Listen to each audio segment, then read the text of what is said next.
Тасманын башталышы келечектеги белгисиз жылдардын бири. Жашоо тиричилик толугу менен өзгөрүп, адамдар 25 чыккандан кийин чоңоюусу токтоп, 25 чыккан адамга андан нары 1 жыл убакыт берилип, 1 жылдын ичинде убактысын көбөйтпөсө мөөнөтү бүткөн мезгилде өлүп кете беришет. Анткени ал заманда бардык нерсе убакыт менен өлчөлүп, адамдардын сол колунда алардын канча убактысы бар экендиги ар дайым көрүнүп турчу. Бирок дагы деле адамдар бай жана кембагалга бөлүнүп, байлар Нью-Гринвич аймагында жашашып, кембагалдар Дейтон деген аймакта жашашып, күнүмдүк убакытка гана иштешип, убактысы түгөнгөндөр ошол мезгилде эле мерт кетип, бул дүйнө менен кош айтыша беришет. Биз ошол кембагалдар жашаган Дейтон аймагындагы каармандарыбыздын бири Уилл Салас менен таанышабыз. Уилл 50-гө чыккан Рэйчел деген апасы менен биргеликте жашап, бүгүн апасынын туулган күнү болгондуктан, чындыгында 50-гө чыккан апасы 25-ке чыккандан кийин чоңойбогондуктан аябай эле жаш көрүнгөндүгүн көрөбүз. Анда Уилл апасынын туулган күнүн куттуктап, кечинде майрамдайбыз деп эки тең жумушуна кетишти. Жумушуна барган каарманыбыз кечелик кофенин баасы 3 мүнөт болгондугу менен бүгүн 4 мүнөткө көтөрүлүп кеткендигине ызаланып, кандай болбосун өз жумушун аткарып, бирок жарытарлык деле убакыт иштей албай кечинде жумушунан чыгат. Көрсө айлыктагы убакыт түрүндө берилип, бир нерсени сатып алайын десең дагы убактыңды коротуп алат экенсиң. Ошентип каарманыбыз эс алуучу жайлардын бирине барып досу Борелге жолугат. Ал аймакта негизинен кембагалдар жашагандыгы менен бул күнү эс алуучу жайга бай адамдардын бири келип, каарманыбыз анын колунда 116 жылдык убактысы бар экендигине таң калып, анын жанына барып эскертип, сизди бул жерде тоноп кетиши мүмкүн. Жакшысы убактыңызды көргөзбөгөнүңүз дурус деп жаткан мезгилде эле эс алуучу жайга бөтөн адамдар кирип келет. Бул адамдарды саатчандар деп коюшчу, алар адамдардын убактыларын тоногон кылмышкерлер экен. Анда бардыгы качып кетишип, бирок Уиллге болуп жаткан окуя аябай эле кызыктуу болуп, ал качпай эле ажаткана тарапка бекинип алып окуяны көрүүсүн уланта берет. Анда жанагы кылмышкерлердин башчысы тапанчасы менен бай адамды коркутуп, сенин убактың аябай эле көп экен, ошондуктан экөөбүз жеке-межеке беттешке чыгалы. Эгер сен жеңсең менин убактымды аласың, мен жеңсем сенин убактыңды алайын. Кана макулсуңбу десе бай адам, мен азыр ажатканага барып келейинчи. Анан чыгууга макулмун деп эле ажатканага барган кезде Уилл ошол жерде убакыттан пайдаланып, кылмышкерлердин бирин уктата чабат дагы бай адамды ал жерден алып качып жөнөйт.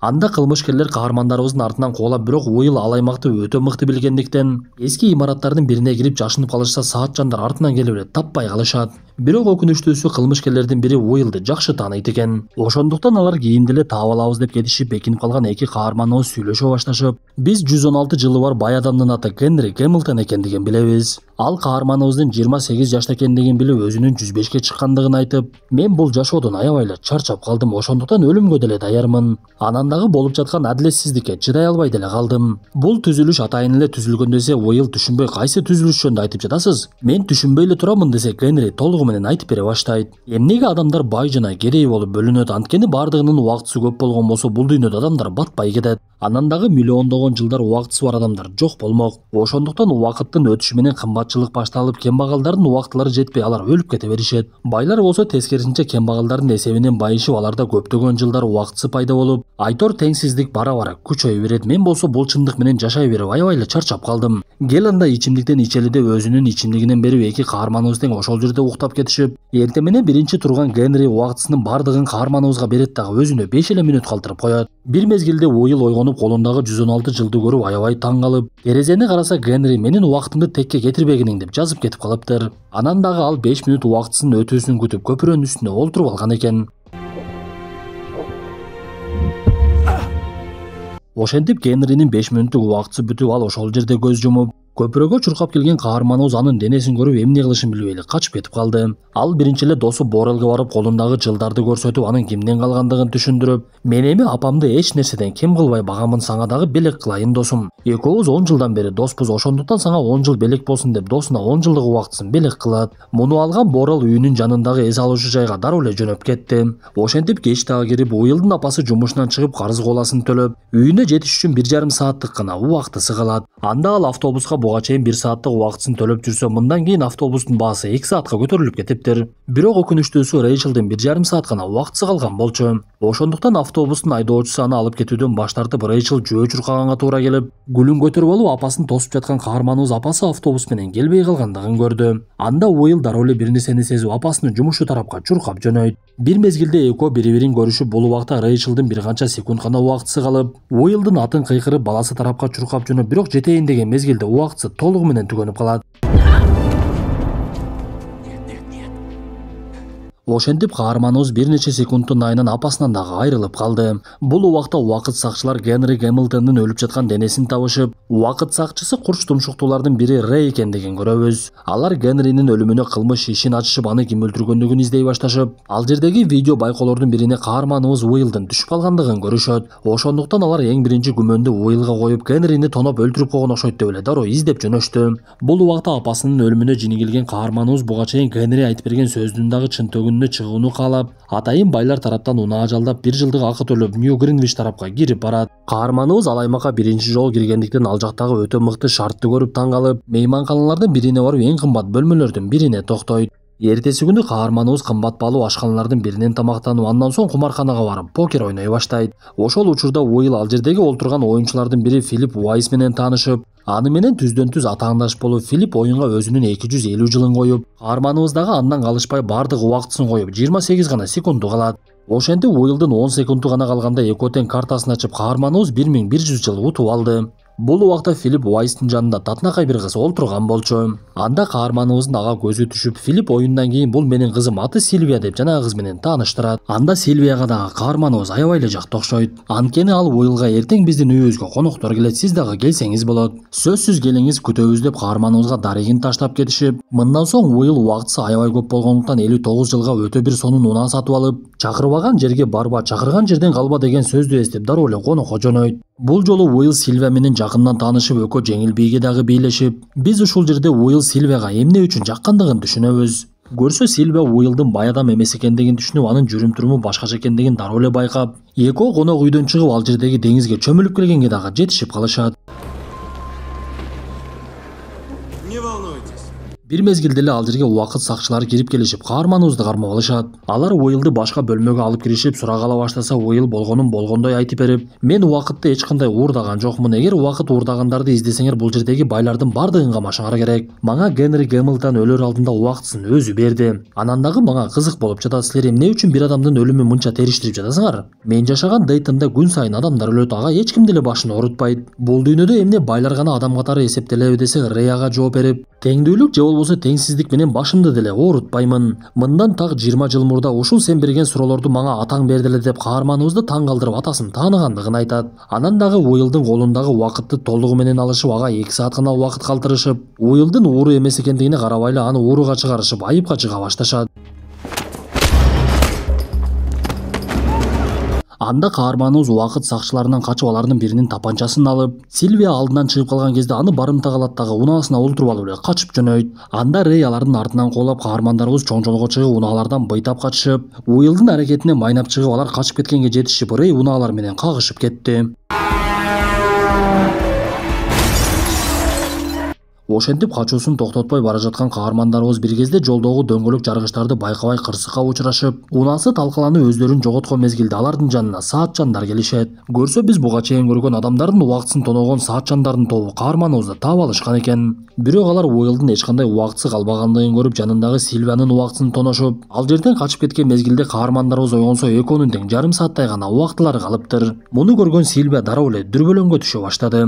Анткени байдын кызы өмүрүндө мындай абалга кептелген эмес болчу. Анда Уилл менде бир жолу бар деп кызды ээрчитип алып дароо эле досу Борелге барса, ал буга чейин эле 10 жылды белекке алгандан кийин катуу кубанып көп ичип өлүп калыптыр. Көрсө адам өлүп кала турган болсо, анын убактысы ошону менен жок болуп кетет экен. Анда Уилл эмне кылышын билбей Сильвиянын кулагындагы кымбат баалуу кулак сөйкөлөрүн көрүп, дароо эле күрөканага чуркап барышып, кулак сөйкөлөрдү берип 2 күнгө убакыт алышат. Ошентип өмүр бою эчтекеден кем болбой жашаган Сильвия биринчи жолу Дейтон аймагына чыгып, кембагалдардын жашоосу кандай экендигин өзүнүн жон тери менен сезе баштады окшойт. Анткени Уилл аны барымта калып дароо эле атасы Уайска коңгуроо кылып, эгер кызыңызды көргүңүз келсе 1000 жыл которушуңуз керек. Аны мага эмес, кайрымдуулукка которуңуз. Сизге эртең мененкиге чейин мөөнөт десе, бул убакта Уайстын жанында жүргөн убакыт сакчылары каарманыбыздын кайдан коңгуроо кылып жаткандыгын дароо эле билип алышат. Уилл мындан соң Сильвияны алып алып өзүнүн үйүнө барып Сильвияга апасынын кийимин берип, экөө сүйлөшүп олтуруп калышып, Сильвия Уиллдын чындыгында жаман адам эмес экендигин түшүнөт. Анткени каарманыбыз кызга эч кандай убакыт урдабагандыгын айтып берип, андан соң өзүнүн атасы жөнүндө дагы айтып, атасы тирүү кезинде арм рестлинг сыяктуу тайм рестлинг менен алектенгендигин айтат. Көрсө тайм рестлингке чыккандар кол күрөш сыяктуу бири-биринин колун кармап, кимиси күчтүү болсо экинчисинин колун кайрып, анын убактысын өзүнө алып алат экен. Өкүнүчтүүсү Уиллдын атасы уткан убактысын элдерге бөлүп бергендиги үчүн аны өлтүрүп кетишиптир. Ошентип эки каарманыбыз тең уйкуга кетишип, эртең менен терезеден карап, кыздын атасы кайрымдуулук ишканасына 1000 жыл которду экен карап турса, атасы эч кандай которбой коюптур. Ошондо гана Сильвия атасынын алдында өзүнүн баалуулугу кандай экендигин түшүнүп, буга чейин Уиллга мени кой бер деп талап кылып жаткан Сильвия эми каарманыбыз менен биригүүнү чечет. Бул убакта убакыт сакчылары каармандарыбыз коңгуроо кылган жерди таап ал жерге келип калышкан экен.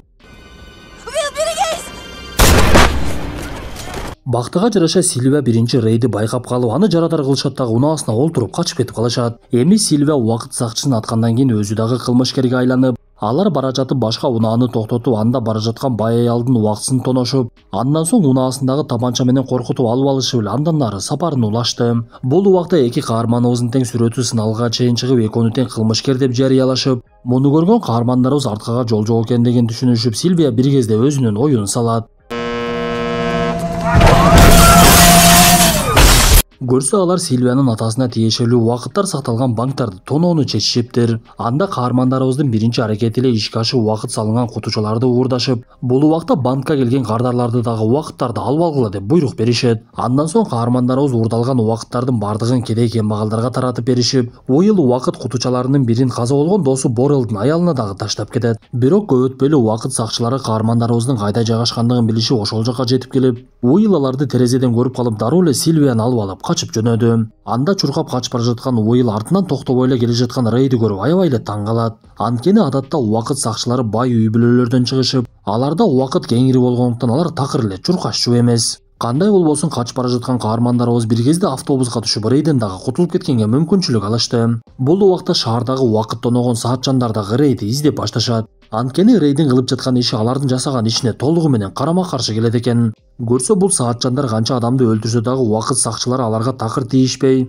алардын адамдарды тоноо убактысын алып өлтүрүүсү тең салмактуулукту кармап, бул нерсе байлар үчүн тескерисинче жардам болот эле. Рейдин болсо убакытты кембагалдарга таратып берүүсү тең салмактуулукту жогото баштайт. Ошондуктан алар каармандарыбызды тез эле таап келип, аларды тапанчасы менен коркутушуп, Уиллды олтургучка олтургузуп, саатчандардын башчысы ага тайм рестлингди сунуштап, мен адамдарды жөн эле өлтүрбөймүн, экөөбүз күч сынашалы. Кимибиз күчтүү болсок жеңип кете беребиз деп Уилл буга чейин атасы жөнүндө айтып берген тайм рестлинг башталып, экөө кол күрөштүрүп дароо эле бири-биринин убактысын алуунун аракетин көрө баштайт. Бирок бул чечим Форест үчүн эң туура эмес чечим болду окшойт. Анткени каарманыбыз тайм рестлинг менен алектенген атасынан көптөгөн ыкмаларды үйрөнүп алган болчу. Ошондуктан каарманыбыз биринчи Форестке жеңилимиш болуп, бутундагы тапанчаны алып башкаларды өлтүрүп, андан соң Форестти дагы жеңип коет. Ошентип каармандарыбыз ал жерден катышып, бир кезде Уилл Сильвияга сөз баштап, биз мынтип майда чүйдө банктарды тоноп жүрө бергенде пайда болгудай эмес. Байлар кайрадан эле бааны көтөрүп жоголгон убактысын толуктап алышат экен. Олуттуураак иш кылбасак болбойт десе, Сильвиянын оюна дагы бир нерсе келет. Сильвия эртеси күнү тапанчасын көтөрүп алып, өтө көп жан сакчысы менен жүргөн атасынын жанына барып, аны алаксытып жаткан мезгилде жан сакчылардын арасынан каарманыбыз чыгып эле Вайсга тапанчасын такайт. Ошентип каармандарыбыз Вайсты барымтага алышат да, анын эң башкы сейфине барып, аны ачышса ичинде миллион жылдык убакыт жүктөлгөн кутуча бар экен. Анда Вайс кызынын кылып жаткан ишине таң калып, мен сени эч нерседен кем кылбадым го. Сен эмнеге атаңды тоноп жатасың десе, Сильвия жооп берип, уурдалган убакытты алуу бул тоноого кирбейт. Мен адилеттүүлүк болушун каалап жатамын деп каармандарыбыз ал жерден чыгышат дагы качып жөнөшөт. Бул убакта убакыт сакчыларга маалымат жетип, алар каармандарыбыздын унаасын аткылашып, бирок унаада ок өткөрбөй турган мүмкүнчүлүк болгондуктан каармандарыбыз ийгиликтүү качышып, алардын артынан Рей унаасы менен калбай эле коолап келе берди. Биз ошол убакта Рейдин 22 эле мүнөт убактысы калгандыгын көрөбүз. Көрсө убакыт сакчыларына маяна катары күн сайын бир күндөн гана убакыт берилет экен. Ошондуктан Рей кийинки күн үчүн убакыт алуу мезгили келгенде каармандарыбызды коолап бара жатып эсинен дагы чыгып, бир мезгилде аракетинен майнап чыгып, каармандарыбыздын унаасын сүзүп жараксыз кылат. Анда эки каарманыбыз дагы деле токтобой андан нары чуркап качышып, унаасы менен келе жаткан Рей акыр аягы экөөнүн алдынан чыкты. Бирок бул убакта 22 мүнөт толугу менен өтүп кеткен экен. Рейдин мөөнөтү ошондо гана эсине келип, бирок кеч болуп калгандыгын түшүнүп, бул дүйнө менен кош айтышып кетет.